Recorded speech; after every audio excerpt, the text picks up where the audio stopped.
Threw wine at my daughter. I froze his bank accounts and ruined him instead. He leaned back in his chair, laughed a low, cruel chuckle and said, "Thanks, Dad. Maybe that will finally teach her some respect for quality things." I felt the thick oak armrest of my chair crack under my grip.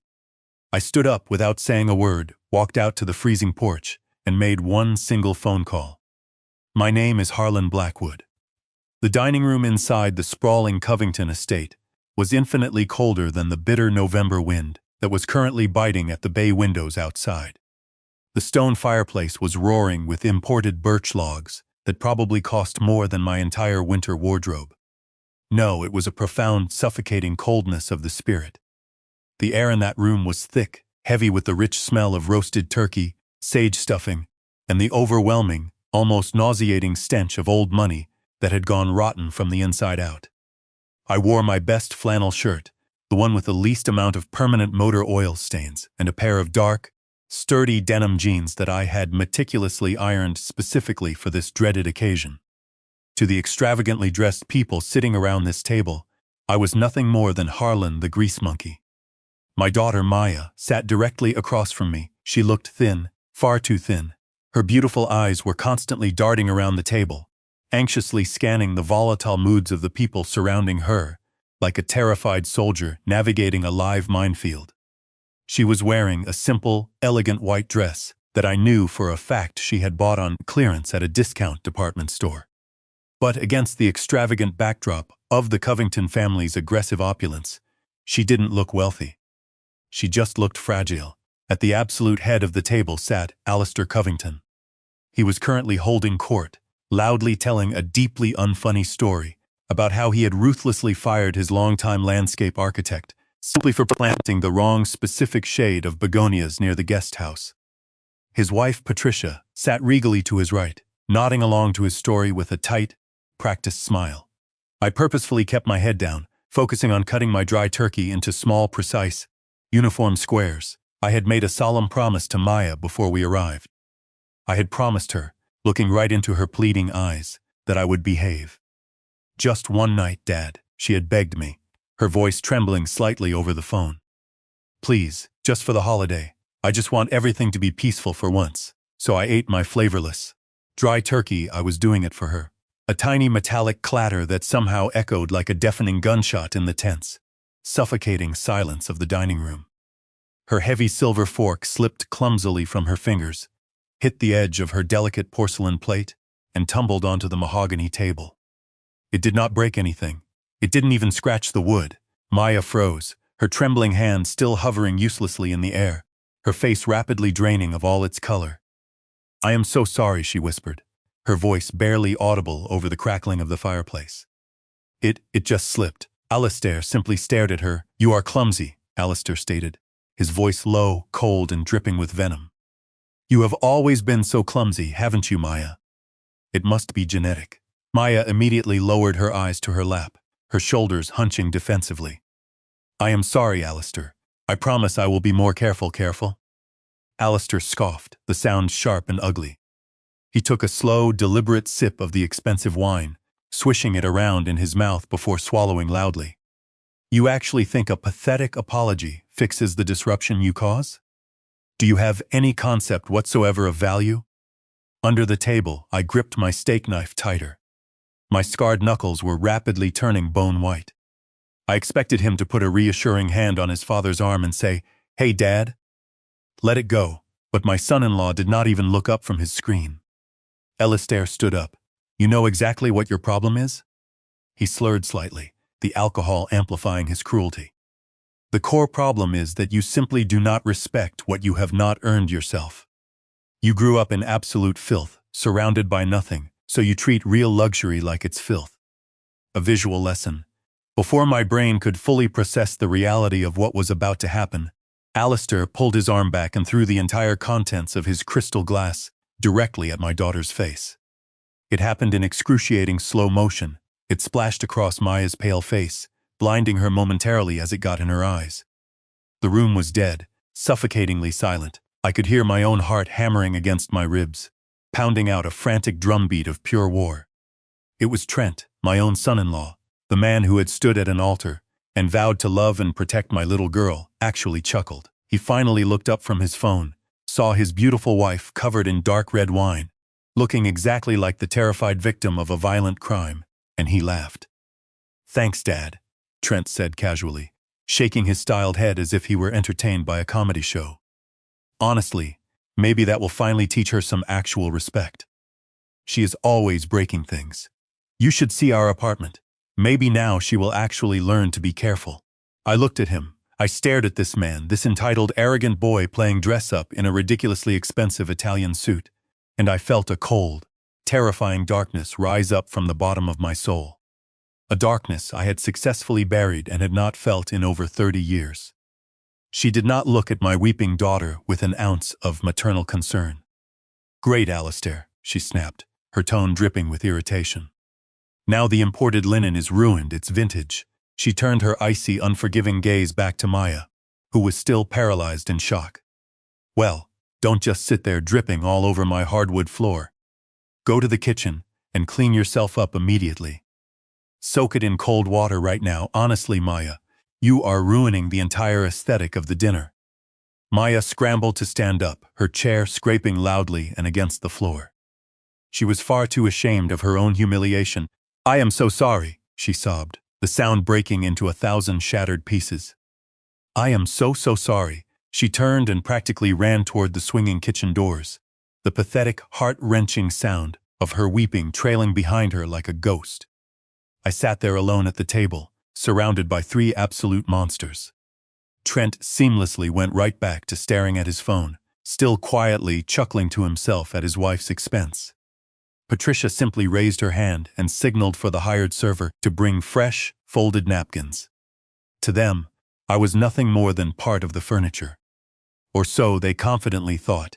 But they were not shaking from fear. They were shaking from the monumental, agonizing physical effort it took to physically restrain myself from walking over there and wrapping my hands directly around Alistair Covington's thick throat. It would be unequivocally justified. I took a deep, agonizing breath, a long, rattling breath that echoed deep within my chest. Mindless violence was the desperate tool of the powerless. But I wasn't just a mechanic, not anymore. I set the steak knife down on the table. I placed my cheap linen napkin next to my plate. "Excuse me," I said. My voice was a rough mixture of coarse gravel and thick smoke, but it was terrifyingly steady. "What is it now, old man?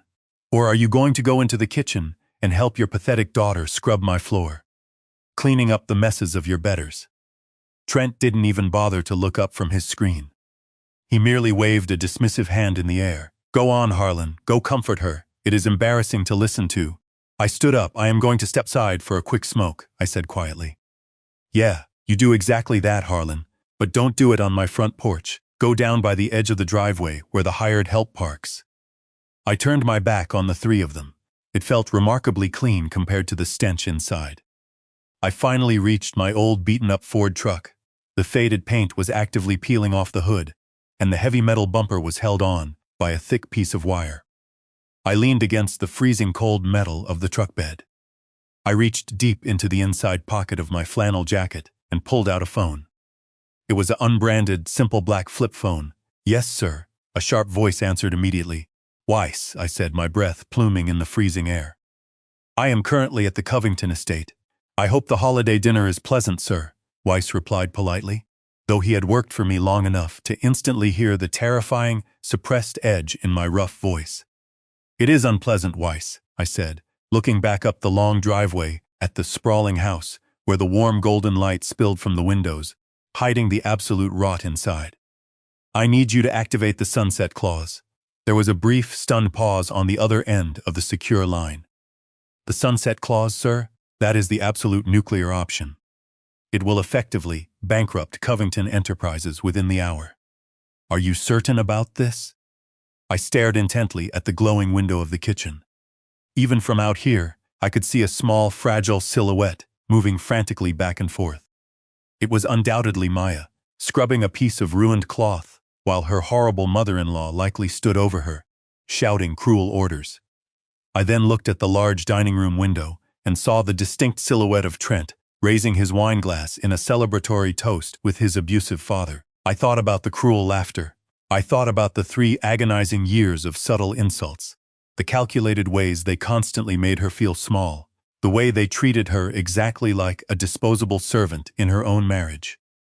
They threw a glass of wine directly in her face, Weiss, I said, my voice dropping to a dangerous, lethal growl. They threw it, and then they laughed at her. Understood, sir, Weiss said, his professional tone instantly shifting from a cautious financial advisor to a ruthless executioner. What is your desired timeline?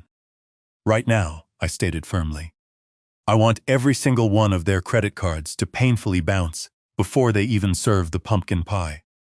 I want the immediate foreclosure notice sitting in their private inbox before the coffee is even brewed. I want them to physically feel the ground open up beneath them while they are still sitting comfortably in those expensive chairs. Consider it done, Weiss confirmed without hesitation.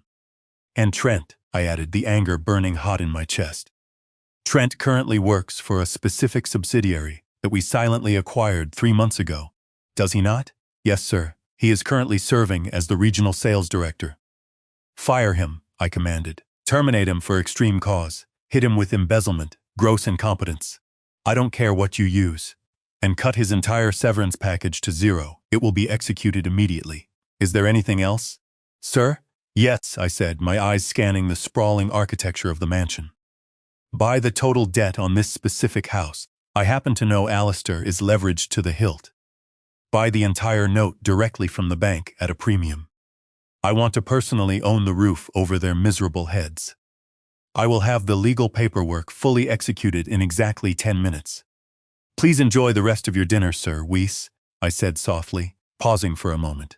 If we do this, if I destroy him, I am destroying her stability. Weiss paused. Sir, you are not destroying her stability. She is currently standing on a trapdoor. Sometimes you have to break the bone to reset it properly. Do it, I ordered. Burn it all down. The secure line went dead. The bitter wind howled fiercely around the sharp corner of the house, rattling the expensive, custom-made copper gutters. I smoothed down my gray, unkempt hair.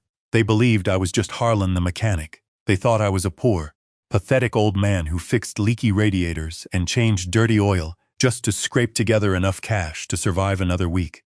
They knew nothing about the revolutionary engineering patent I had quietly sold back in 1992. They knew nothing about the expanding investment firm I had painstakingly built from the ground up, operating in the shadows using complex shell companies, proxies, and ironclad NDAs. They didn't know that Blackwood Holdings, the ruthless private equity firm that practically owned half the commercial real estate and corporate debt in this entire state, was proudly named after my late mother. I carefully wiped a tiny speck of imaginary dust off my flannel shirt. I wasn't just walking back to a miserable holiday dinner. The overwhelming smell of the roasted turkey was still present, but now it smelled exactly like a final meal on death row. Alistair was already pouring himself yet another glass of his absurdly expensive wine. You were gone a long time, Harlan, Alistair instantly sneered, not even bothering to look up at me as I approached. Did you manage to get lost on my driveway? It is a big property. Try your best not to get confused. I calmly sat back down in my ornate chair. I picked up my heavy silver fork. No, I said, my voice eerily calm and level. I just had to make an important phone call. A call? Trent loudly scoffed, finally tearing his eyes away from his screen. To who? Your illegal bookie? Or did one of your poor, desperate customers break down on the side of the highway and need a jump start? Something exactly like that, I said quietly.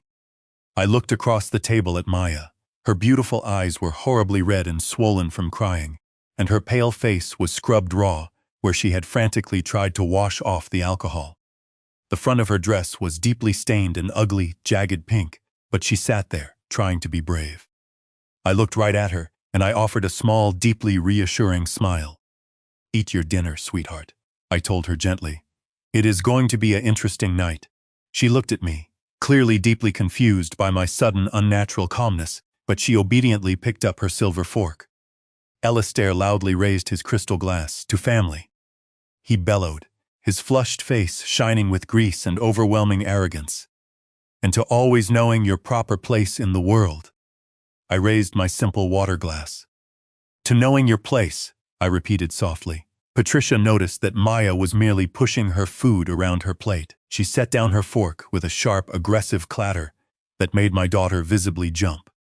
"Why on earth aren't you eating?" Patricia snapped, her voice cutting through the room like broken glass. Maya flinched backward. "I am just not hungry right now, Patricia. My stomach is a little upset." Patricia let out a loud, theatrical scoff, rolling her eyes toward the intricate ceiling as if begging the heavens for patience. "Upset? You are upset because you were clumsy, ruined my evening, and rightfully suffered the consequences. That is no excuse to be rude. To sit there and disrespectfully pick at it is an insult to our incredible hospitality." "It is fine, Mom," Trent said dismissively, still not looking at his terrified wife. "She is always dramatic. It's what she does best." "No!" Alistair suddenly boomed, slamming his heavy hand on the table. "No, I will not have it in my house. We are a family, and we will eat together like a civilized, cultured family." He turned his hateful glare directly on Maya, his face turning purple with rage. "Pick up your damn fork, Maya." Maya looked at him, her eyes wide with genuine terror. "Please, Alistair, I really can't. I paid $50 a pound for that imported bird." Alistair roared, pointing a thick, accusing finger directly at her plate. "You are going to show some actual gratitude for once. Eat the food." I saw Maya's frail hand shake as she reached for her heavy fork. But Trent simply swirled the wine in his glass, looking bored by the entire ordeal. "Just do what he says, babe," Trent stated, his voice flat and devoid of any emotion. "Just eat a few bites so he calms down. You know exactly how he gets when he feels disrespected. Don't make a stupid scene." The sheer irony of his statement was so thick I could physically taste it. Alistair had thrown a glass of wine directly in her face, yet Maya was somehow the one making a scene by losing her appetite. This was the horrific, abusive hell my daughter had quietly lived in for 3 long years. They systematically broke her down, piece by painful piece, and then blamed her for being broken. Her hand was shaking so badly that the silver fork loudly rattled against the expensive china. I could see her slender throat working hard, trying to swallow back the heavy sob that was threatening to escape. She put the food in her mouth and chewed mechanically, fresh tears steadily leaking from the corners of her eyes and silently sliding down her cheeks. "There," Alistair said, leaning back in his chair with a satisfied, smug look. "Was that really so hard? It is all about basic discipline, Maya. You were raised with no standards." He turned his arrogant eyes to me, gleaming with pure malice. "No offense to you, Harlan, but you simply can't give what you don't possess. A man who happily settles for a metal trailer and a rusty toolbox simply cannot teach a child how to survive and thrive in the real world." I continued to eat in silence. While moving on to actual important matters, Trent suddenly piped up, loudly clearing his throat to reclaim the attention of the table. I didn't want to say anything until the ink was dry, but seeing as we are all here celebrating our immense success, I might as well share the good news. I am officially closing the Southside deal next week. Patricia loudly clapped her hands together, the diamonds on her fingers flashing brightly. "Oh, Trent, that is wonderful." "The one near the old river?" "The same," Trent said, grinning like a predator.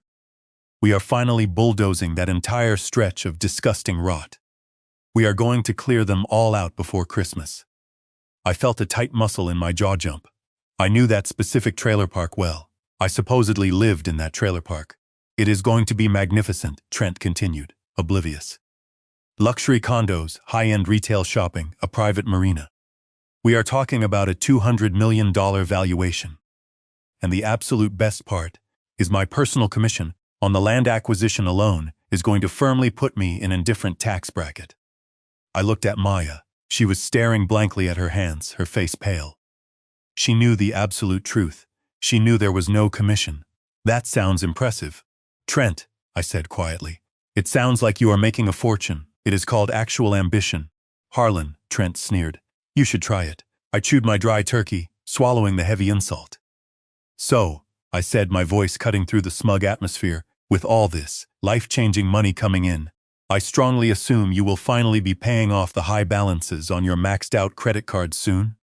And perhaps, if there's any left over, you'll finally be catching up on the past-due rent for your expensive apartment?" The entire dining room instantly went dead silent. Trent's moisturized face flushed a deep, ugly red. Excuse me? Trent finally snapped, his voice cracking slightly with sudden panic. What the hell do you know about my personal finances, old man? I know more than enough, I said, looking him dead in his panicked eyes. I know for an absolute fact that Maya works grueling double shifts at the downtown diner every single weekend. I know she comes home exhausted, with her hands raw from scrubbing dirty floors on her knees, just so that you can continue to drive a leased BMW to a useless job, where you spend half the day playing golf and pretending to be important. Trent slammed his crystal wine glass down on the table, the dark red wine sloshing over the rim. You listen to me, you senile old fool. She likes to keep herself busy. Me, I carry the financial weight. Liar, she shrank deeper into her large chair, terrified of the explosion she knew was rapidly approaching. Is that actually true, Maya? Are you seriously cleaning other people's houses like a common maid? How embarrassing for us. Maya opened her mouth to softly speak, but Trent viciously cut her off. She simply helps a few lazy friends organize their messy homes, Mom. It is not like she is a hired maid. You are jealous that my father built a dynasty, and you only managed to build a rusty shed. He turned to Maya, his eyes narrowing into hateful slits. And speaking of money, we need to talk about your ridiculous budget. I was looking closely at the bank statements yesterday. You are bleeding us dry, Maya. Maya looked up, startled. What? Trent, I haven't bought anything for myself in months. Don't lie to me, Trent hissed, leaning across the table. I saw the wire transfer. You secretly sent $200 to him? He pointed a shaking finger at me, like it was a loaded weapon. $200 a month. That is $2,400, Maya. And you are just blindly throwing it away on pathetic charity for your father, simply because he is far too lazy to get a real job. I felt a cold, terrifying fire rapidly spreading through my chest. She thought I needed it. Every single month, when that thin envelope arrived in my mailbox, I silently wept, and then I immediately put the money directly into a high-yield trust fund in her name. It is my hard-earned money, Maya whispered, her voice trembling. I earned it at the diner. It is our money. Trent shouted, slamming his open hand on the mahogany table again, making the plates rattle. When you foolishly married me, your pathetic debt became my problem, and your money became my money. Do you clearly hear me? If he can't feed himself, he can go stand in line at a soup kitchen. Patricia nodded in total agreement, taking a delicate sip of her wine. Trent is right, dear. Enabling him only hurts him in the long run. You have to cut the cord. Maybe then you wouldn't look so tired and washed out all the time. Tired? My beautiful daughter looked tired because she was single-handedly carrying the crushing weight of a grown man on her fragile back. I knew all about the high-stakes underground poker games in the dark back room of the downtown cigar lounge. I knew all about the dangerous bookie in Jersey who called Trent's personal cell phone 3 times a week, demanding his money. I knew that the Southside deal was nothing but a desperate, pathetic fantasy Trent had concocted to borrow even more money from his arrogant father to secretly cover his mounting losses. I looked at Trent. I looked at his soft, manicured hands that had never done a single day of hard, honest labor in their entire miserable life. You are a small, pathetic man, Trent, I said, my deep voice effortlessly cutting through the chaotic noise of the room. Trent laughed, a high-pitched, nervous sound. And you are a broke man, Harlan. I know exactly which one I would much rather be. I am going to be running this entire city one day. And you know what? Maybe I will keep it on my desk as a paperweight to remind me of exactly what failure looks like. Just as the arrogant words left his mouth, a sharp, piercing sound cut through the heavy tension in the room. It wasn't the delicate silver bell for the hired servant. The screen instantly lit up, loudly buzzing against the polished mahogany. Alistair deeply frowned, clearly annoyed at the sudden interruption of his son's arrogant speech. He snatched the phone off the table and glanced at the glowing screen. It is Bob, he muttered, his thick brow furrowing in deep confusion. The senior bank manager. Why on earth is he frantically calling me on Thanksgiving night? I sat back in my chair and watched him. I watched the overwhelming arrogance on his flushed face, the ugly sneer of a man who believes the entire world exists solely to serve him. He swiped the screen and brought the phone to his ear. Bob, he barked, his voice loud, demanding, and authoritative. This better be good. I am right in the middle of a private family dinner. I watched his eyes closely. For a brief second, they were just annoyed. Then, they were deeply confused. What? Alistair whispered, the healthy color draining rapidly from his face, faster than the wine had drained from the bottle. What the hell do you mean, frozen? Alistair frantically waved his free hand dismissively at the table, signaling us to continue eating, while he abruptly pushed his chair back and stomped toward the heavy French doors. His voice was rapidly rising in sheer agitation as he argued with the bank manager. Trent cleared his throat loudly, attempting to reclaim the lost attention of the table. He did not seem bothered in the slightest by his father's sudden, uncharacteristic distress. He casually adjusted his silk tie again and leaned back in his chair, offering his anxious mother a charming, practiced smile. Just ignore him, Mom, Trent said, smoothly spreading his linen napkin back over his lap. You know exactly how the bank gets with those international wire transfers. It is probably just a stupid, automated security flag on the offshore Cayman accounts. He always does. Patricia let out a long, annoyed sigh, picking at her expensive salad. It is just so disruptive, she complained bitterly. I explicitly told him not to do any major business on a holiday. It ruins the festive mood of the entire evening. Despite her complaints, I noticed her reach into her designer purse and pull out her own phone. With frantic manic intensity, she opened her luxury banking app, tapping the glass screen. A moment later, she gasped loudly. It won't load, she whispered, her voice tight with rising panic. I can't log in at all, user locked. Trent, why does it say that? Before Trent could even offer another arrogant, wrong explanation, the French doors banged open. Alistair practically marched back into the dining room. He looked deranged. He looked exactly like a cornered, terrified animal. It is a mistake, he muttered frantically, pacing around the head of the heavy table. It has to be a system error. Every single one of them. The business accounts, the personal checking, even the offshore family trusts. A federal hold. Patricia dropped her silver fork. What on earth do you mean, frozen Alistair? What the hell is going on? I don't know. Alistair roared, turning his rage on his own wife. Stop asking me stupid, pointless questions. I am trying to fix it. I am calling the corporate lawyers right now. He suddenly stopped pacing and locked his wild, panicked eyes directly on me. And what the hell are you looking at, Harlan? Are you actively enjoying this?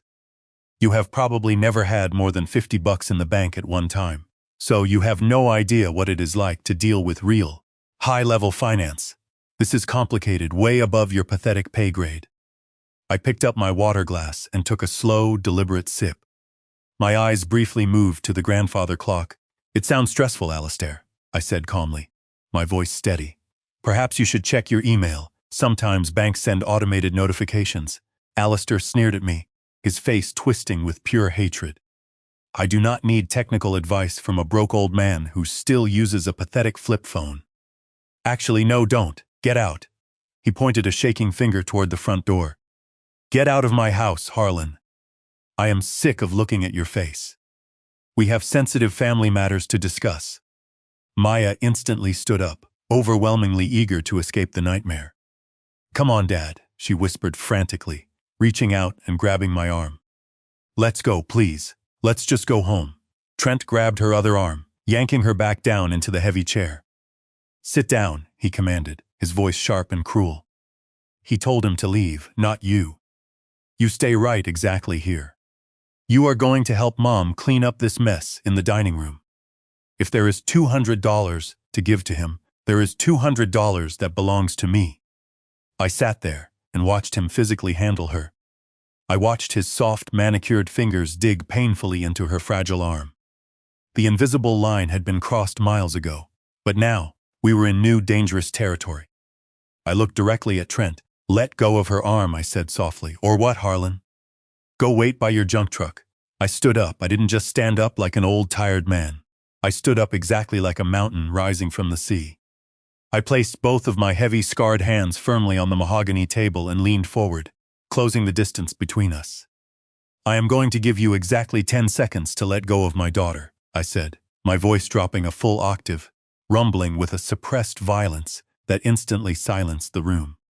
And then, I am going to personally teach you the severe difference between your net worth and your self-worth. Alistair stepped between us, his face purple with absolute rage. Don't you ever dare threaten my successful son in my own house. You are a pathetic grease monkey. I could buy and sell you 1,000 times over before breakfast. I looked at Alistair. Then I looked closely at Trent, whose grip on Maya had slightly loosened in sudden shock. Then I looked at Patricia, who was frantically clutching her diamond pearls in sheer panic. You think you know exactly who I am, I said quietly, the calmness in my voice terrifying them more than any shouting ever could. You clearly see the cheap clothes, you see the rusted truck, you see my intentional silence, and you instantly assume you see a weak victim. I reached into my jacket pocket and pulled out the black burner phone. I set it down on the pristine table, right next to the crystal wine glass. Alistair had used to brutally assault my daughter. But you didn't look nearly close enough, I continued, my eyes locking on to Alistair.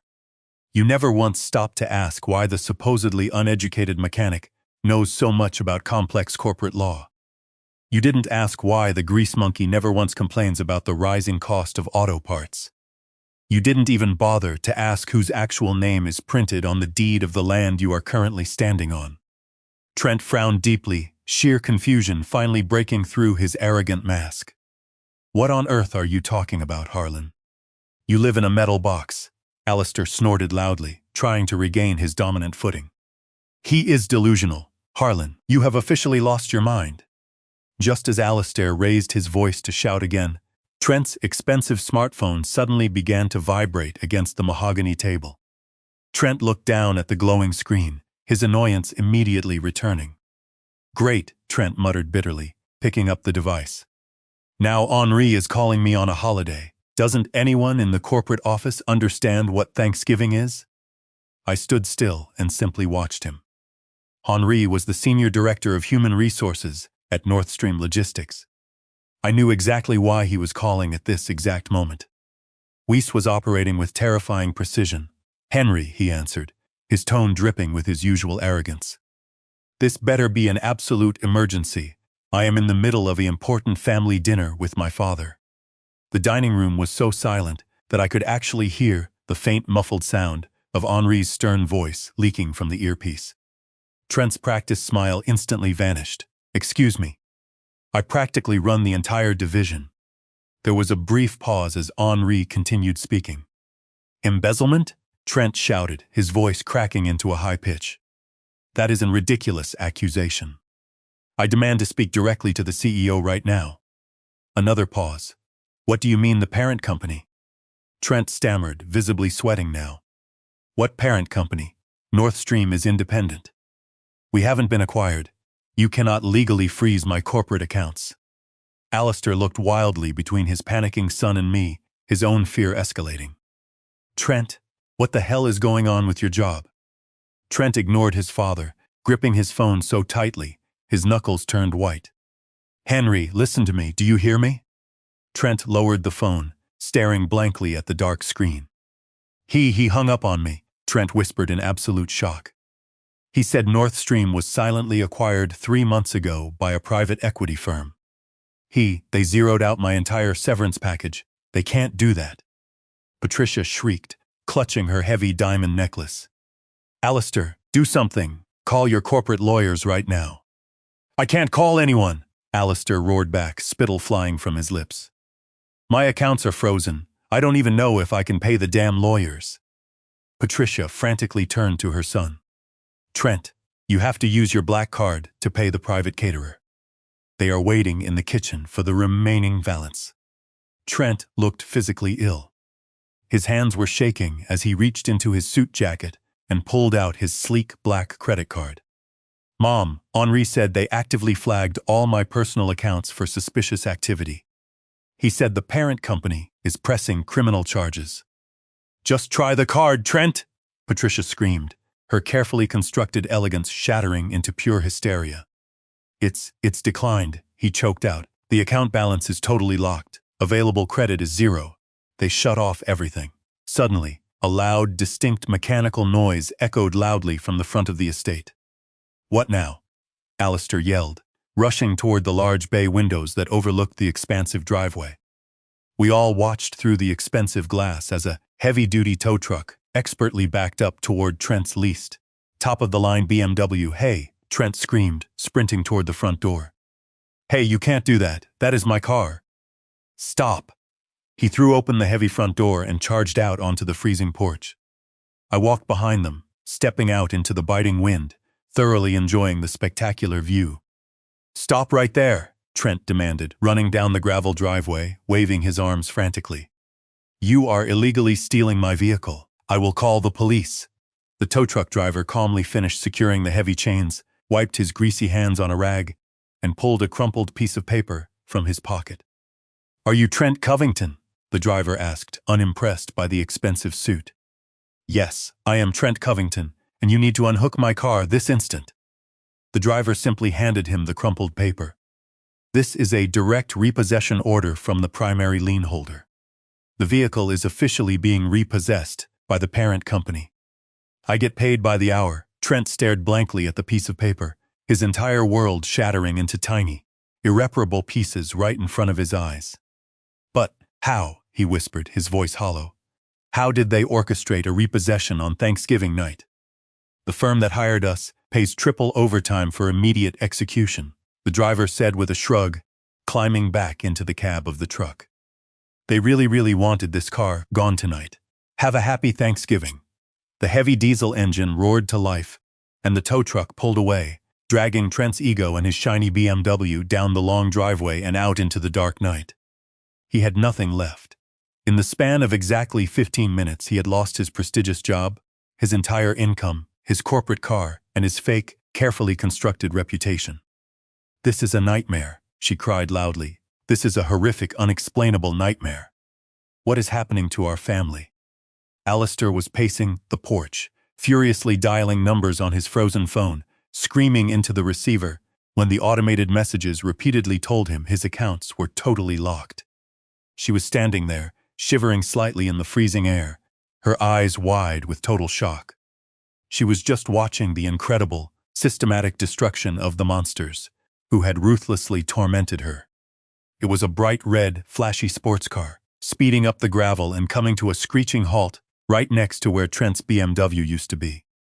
The driver's side door popped open, and a young woman stepped out into the freezing cold. "Trent!" she screamed, her shrill voice cutting through the chaotic night. "Trent, you lying piece of garbage." Trent spun around, his eyes bulging out of his head in sheer, absolute panic. "Chloe? What the hell are you doing here? You can't be here." Patricia instantly stopped crying and stared at the young woman. "Trent?" Patricia demanded sharply. "Who on earth is this tacky woman?" Chloe marched right up the driveway, ignoring Alistair and Patricia, her furious eyes locked on Trent. "You absolute liar," she screamed, throwing a small, expensive-looking designer handbag directly at Trent's chest. "You swore to me. The landlord changed the locks while I was out getting dinner, and he said the main account bounced." Trent frantically waved his hands in the air, trying to quiet the furious young woman down. "Chloe, please, shut up, not right here. Are you insane? My entire family is standing right here." "I do not care about your stupid family." Chloe screamed back at the top of her lungs, unfazed by the opulent surroundings or the freezing temperature. "You promised me. You said you had plenty of money. You said you were closing a real estate deal. But my luxury credit card just declined at the restaurant. The expensive diamond bracelet you bought me last week got repossessed this afternoon, and now I have nowhere to sleep tonight. Where is all the money you promised me, Trent?" The entire porch went deafeningly silent, save for the bitter wind howling through the stone columns. Patricia audibly gasped, dramatically putting a jeweled hand over her mouth. "An apartment?" she whispered in absolute horror, her wide eyes darting between her sweating son and the furious girl. "A diamond bracelet? Trent, what on earth is this girl talking about? Are you secretly funding a mistress?" Alistair looked at his son with pure, unadulterated disgust. "You idiot," Alistair growled, his voice thick with contempt. My beautiful daughter stood frozen on the steps, still wearing her cheap white dress that was ruined by her father-in-law's $5,000 wine. Every single double shift at the greasy diner, Trent hadn't just blown her hard-earned money on illegal underground poker games. Maya didn't scream. The overwhelming shock had pushed her past the point of tears. She just stood there, staring blankly at the absolute, irredeemable monster she had accidentally married, finally seeing him exactly for what he was. Maya, please, babe, just listen to me. It's she. I can explain everything. Maya didn't say a single word. She just reached down to her left hand and purposefully gripped her gold wedding ring. Trent, I said. You don't need to explain anything, I said, my voice rumbling with a cold, terrifying authority. You are officially out of time, and as of 10 minutes ago, you are out of money. Alistair stepped forward, his face still purple with rage and panic. What the hell do you know about any of this, Harlan? You are just a pathetic spectator. Whoever is doing this to us, whoever is hacking our accounts and illegally freezing our assets, I am going to find them. I am going to destroy them. I reached into the inside pocket of my jacket. I pulled out the simple black burner phone and held it up in the dim porch light. You don't need to hire anyone to find them, Alistair, I said calmly, looking directly into his terrified, arrogant eyes. I am standing right here. Alistair stared at me. Then he looked at the cheap phone. Then he let out a harsh, desperate laugh. You did this? You expect me to actually believe that a broke, uneducated grease monkey orchestrated a federal hold on my entire corporate empire? I expect you to finally look at reality, I stated coldly. You clearly think you are the absolute king of this county because you inherited a construction company and over-leveraged it to the hilt.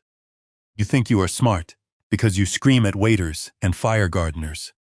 Loud and financially fragile, Trent laughed nervously, shaking his head. Dad, don't listen to him.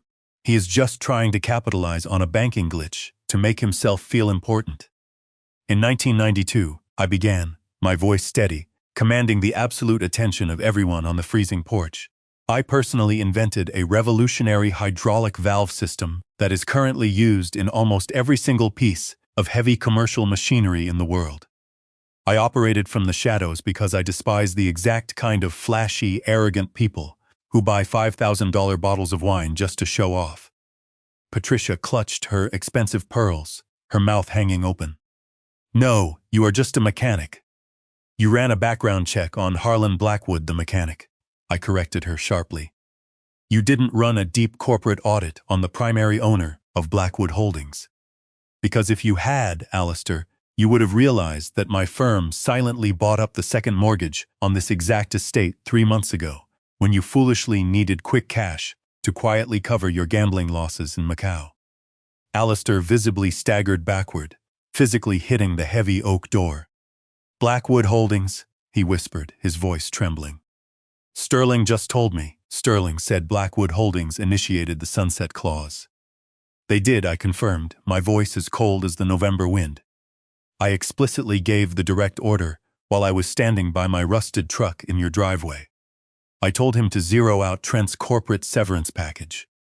And, most importantly, I told him to initiate immediate aggressive foreclosure on this expensive house. Alistair's knees finally buckled. He slumped against the stone wall of the porch, clutching his chest as if he couldn't breathe.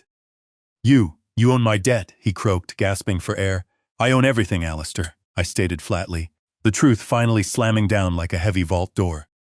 I own the mortgage on this ridiculous estate. I own the commercial loans keeping your failing business afloat. I own the lines of corporate credit you use to fund your extravagant, unearned lifestyle. Your entire arrogant, cruel dynasty was built on a fragile house of cards, and I just happily burned it to the ground.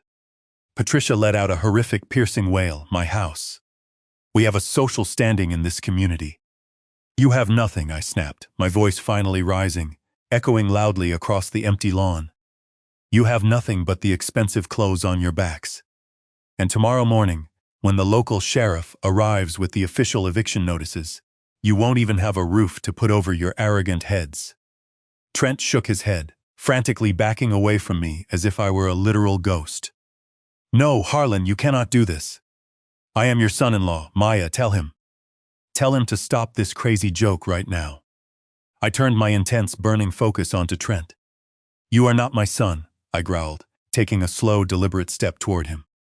You are nothing but a greedy, entitled parasite. You actually thanked him for teaching her a lesson.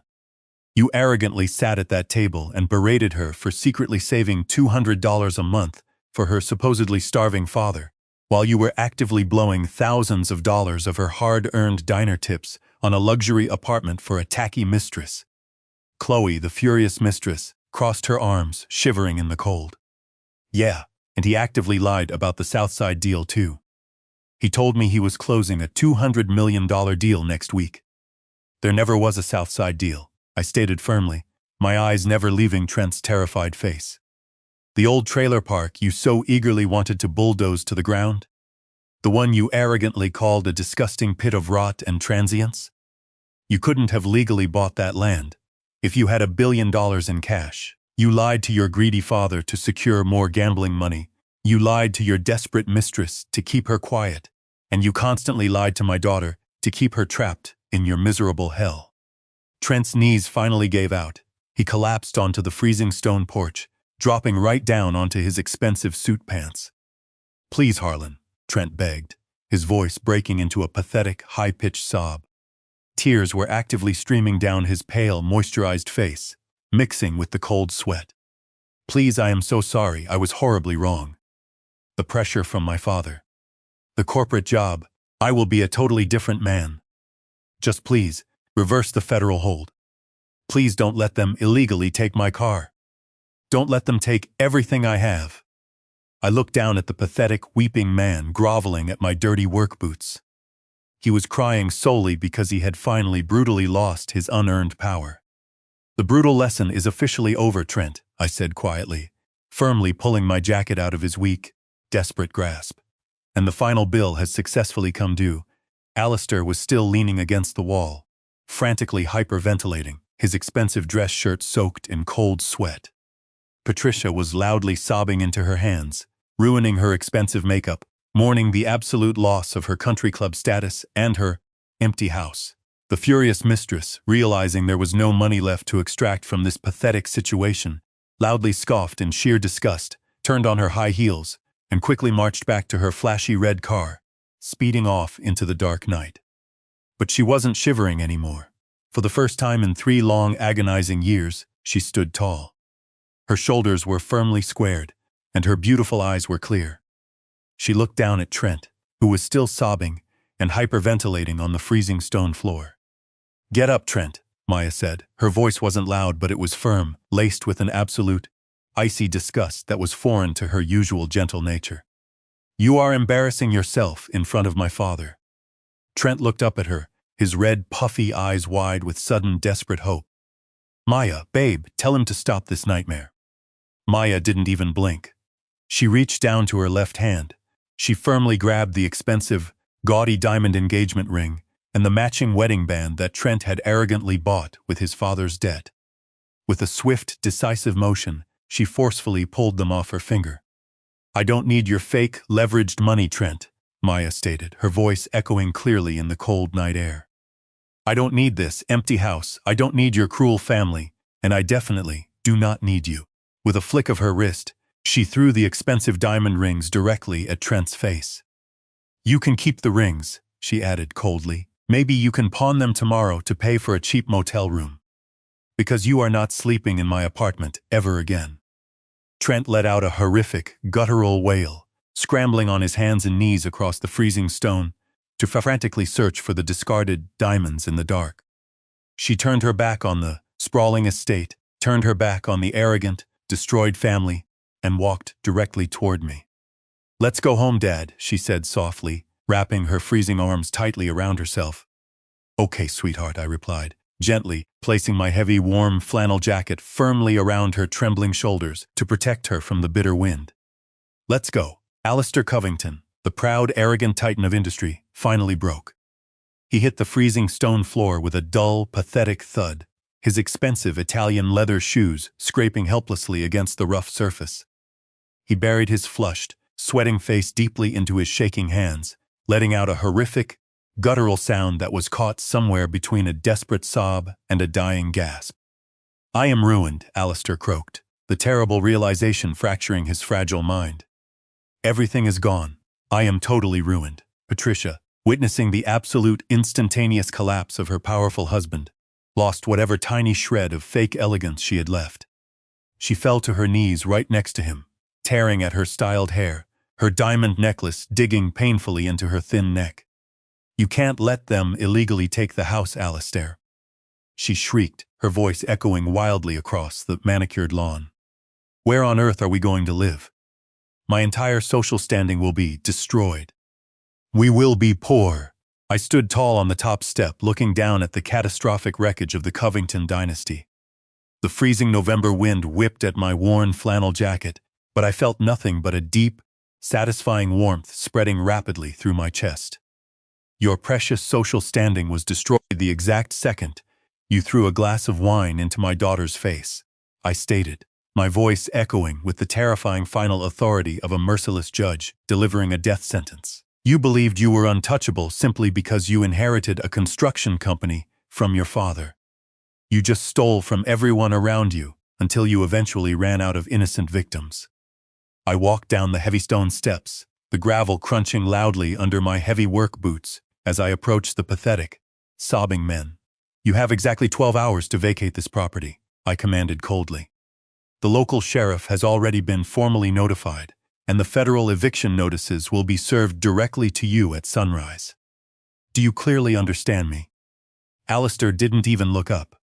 He looked exactly like a starving rat digging for a tiny scrap of moldy bread. "Did you really think I didn't thoroughly investigate the man who asked to marry my only daughter?" I asked quietly, my voice slicing through the bitter wind. Trent abruptly froze, his shaking hands still buried in the freezing dirt. He fearfully looked up at me, his face covered in mud and tears. "I knew everything, Trent," I continued mercilessly. "I actively knew about the illegal gambling debts long before the wedding. I actually paid him off anonymously 3 days before the wedding ceremony, just so you wouldn't get assaulted at the altar." Trent's red eyes bulged out of his head in absolute horror. That was you," he whispered, his entire body trembling. "I foolishly let her marry you because she loved you," I said, a deep, heavy sadness momentarily creeping into my rough voice. "I actively hid my wealth because I wanted her to build a real, honest life with a man who loved her for her beautiful heart, not for her inheritance. I gave you every single possible opportunity to be a good man, Trent. And you arrogantly threw it directly into the garbage."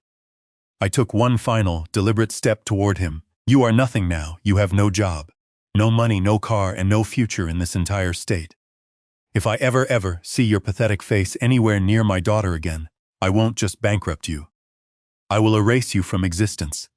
Trent didn't say another word. I turned around and walked back up the stone steps to where Maya was quietly waiting for me. She was still wrapped securely in my heavy, warm flannel jacket, looking out at the catastrophic devastation of her former life with a calm, peaceful clarity I hadn't seen in her beautiful eyes in years. "Are you ready to go, sweetheart?" I asked her gently. "I am ready, Dad," Maya said softly, offering me a small, genuine smile that melted the remaining ice in my old heart.